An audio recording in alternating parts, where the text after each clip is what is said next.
Hello मेरे प्यारे साथियों, हम आज बात कर रहे हैं सम्राट मिहिर भोज का इतिहास।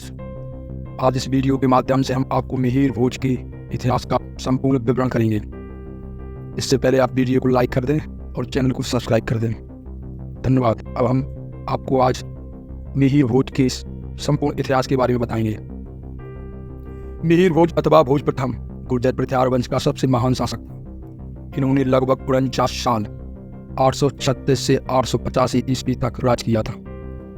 उनका साम्राज्य उत्तर में हिमालय, दक्षिण में नर्मदा, पूर्व में बंगाल और पश्चिम में सतलुज तक विस्तृत था, जिसे सही अर्थों में साम्राज्य कहा जा सकता था। मिहिर भोज विशेष रूप से भगवान विष्णु के 12 अवतार का उपासक थे। अतः उन्होंने अपने सिक्कों पर आदि वराह को किंग कराया था। दिल्ली की महरौली नामक जगह इनके नाम पर रखी गई थी। इसके अलावा राष्ट्रीय महामार्ग 24 का कुछ हिस्सा गुर्जर सम्राट मिहिर भोज मार्ग नाम से जाना जाता है।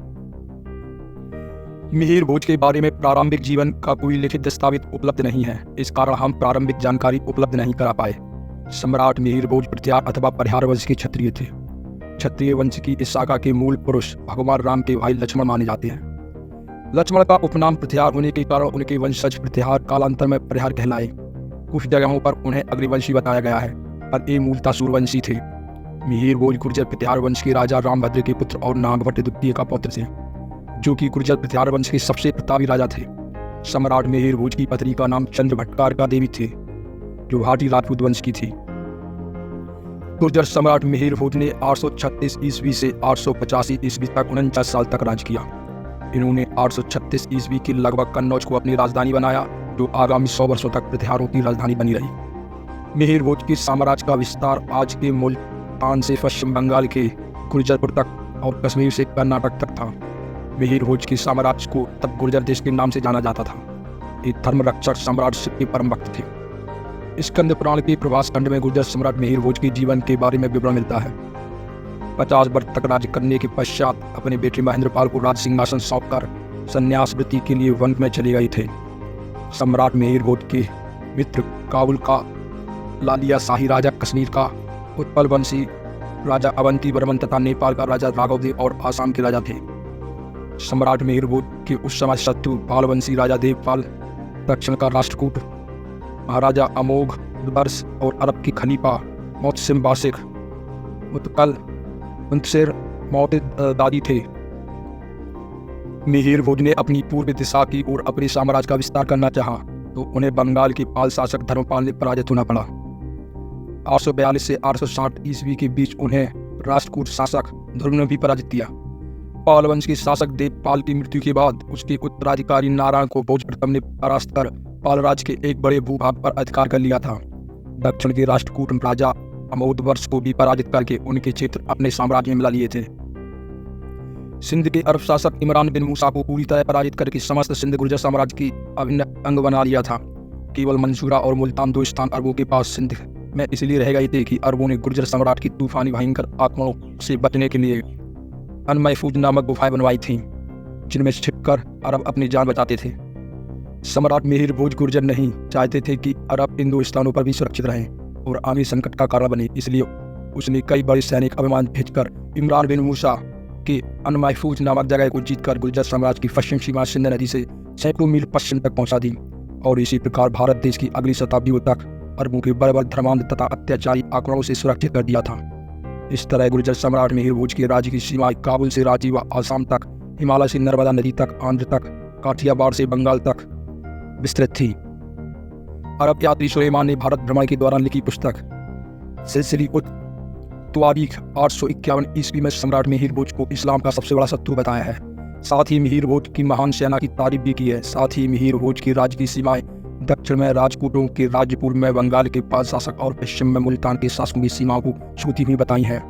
1915 ईस्वी में भारत आए बगदाद के इतिहासकार अल मसूदी ने अपनी किताब मरूजुल महान में भी मिहिर भोज की 36 लाख सैनिकों की पराक्रमी सेना के बारे में लिखा है। इनकी राजाशाही का निशान वाराह था और मुस्लिम आक्रमणकारियों के मन में इतनी भय थी कि वे वाराह यानी सुबह से नफरत करते थे। मिहिर भोज की सेना में सभी वर्ग व जातियों के लोगों ने राष्ट्र की रक्षा के लिए हथियार उठाए और इस्लामिक आक्रांताओं से लड़ाई लड़ी। गुर्जर सम्राट मिहिर भोज द्वारा चलाए गए सिक्के अरब यात्री सुलेमान और मसूदी ने अपने यात्रा विवरण में लिखा है। गुर्जर सम्राट जिनका नाम बाराह मिहिर भोज है, उसके राज्य में चोर डाकू का भय कतई नहीं है। उसकी राजधानी कन्नौज भारत के प्रमुख नगर हैं, जिसमें 7 किले और 10,000 मंदिर हैं। मिहिर भोज अपने जीवन में 50 वर्ष युद्ध के मैदान में घोड़े की पीठ पर युद्धों में व्यस्त रहा। उसकी 4 सेना थी। उनमें से एक सेना कनकपाल परमार के नेतृत्व में गढ़वाल नेपाल के राघवदेव की तिब्बत के आक्रमण से रक्षा करती थी। इसी प्रकार एक सेना अलखान देव के नेतृत्व में पंजाब के वर्तमान गुजरात नगर के समीप युक्त थी, जो काबुल के ललिया शाही राजाओं को तुर्किस्तान की तरफ से होने वाले आक्रमणों से रक्षा करती थी। इसकी पश्चिम की सेना मुल्तान के मुसलमान शासक पर नियंत्रण करती थी। दक्षिण की सेना मानसिक के राजा बलहारा से तथा अन्य 2 सेना 2 दिशाओं से युद्धरत रहती थी। सम्राट मिहिर भोज इन चारों सेनाओं का संचालन, मार्गदर्शन तथा नियंत्रण स्वयं करता था।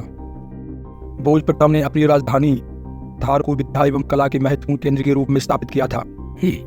यहाँ पर भोज ने अनेक महल एवं मंदिर का निर्माण करवाया, जिसमें सरस्वती मंदिर सर्वाधिक महत्वपूर्ण है। उनके अन्य निर्माण कार्य केदारेश्वर, रामेश्वर, सोमनाथ, सूरार आदि मंदिर हैं। इसके अतिरिक्त भोज प्रथम ने भोजपुर नगर एवं भोजसेन नामक तालाब का भी निर्माण करवाया था। उसने त्रिभुवन नारायण, सार्वभौम, मालवा चक्रवर्ती जैसे बिरुद धारण किए थे। भोज प्रथम ने आदि बरहाय एवं प्रवास की उपाधियां धारण की थी। उसने कई नामों जैसे मिहिर भोज ग्वालियर अभिलेखों में, प्रवास दौलतपुर अभिलेख में, आदिरबाई ग्वालियर चतुर्भुज अभिलेखों में चांदी के द्रम सिक्के चलाए थे। सिक्कों पर निर्मित सूर्यचंद्र उसके चक्रवर्ती का प्रमाण है।